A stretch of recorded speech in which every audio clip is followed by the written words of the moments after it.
I think we might be taking a little bit of a spanking right now. And quite frankly, I think we deserve it.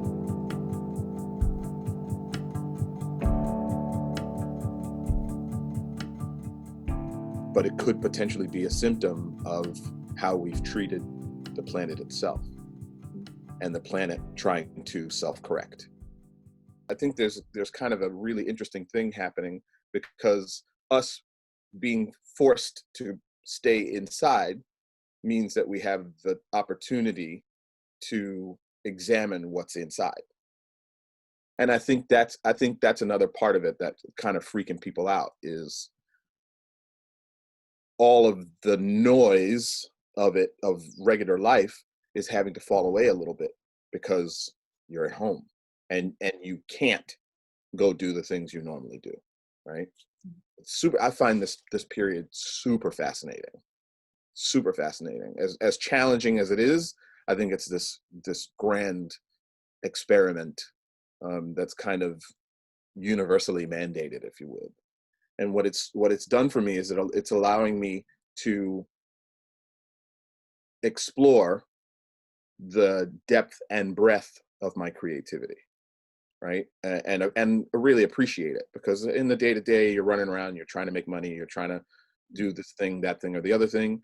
And to have the time to deliberately create stuff for the sake of creating, I don't often get that time. The fear for me is fear for the people I love. And you'll pardon me if I get emotional, but just making sure that my family and my friends and the people that I really care for stay safe and healthy, which is a difficult prospect at the moment. I think because there are so many unknowns in the situation that we're in. And obviously this thing can come from any direction at any time. And the fear is not something that I can do about, anything I can do about, right? But I want everybody safe. I want everybody to stay safe and healthy. But when those fears come up, I think of it, like I said, I think of it in the same way, I feel it the same way that I feel with some great loss. And I unfortunately had to learn that early. But it's to feel it and let yourself feel it. I don't resist when those things come up. I may self-soothe, like I may say things in my head about it passing and whatever, but I let myself feel it, because the more I resist, the more it hurts and the longer it lasts. Obviously, all of us, including myself, we're freaking out because this is an unprecedented time.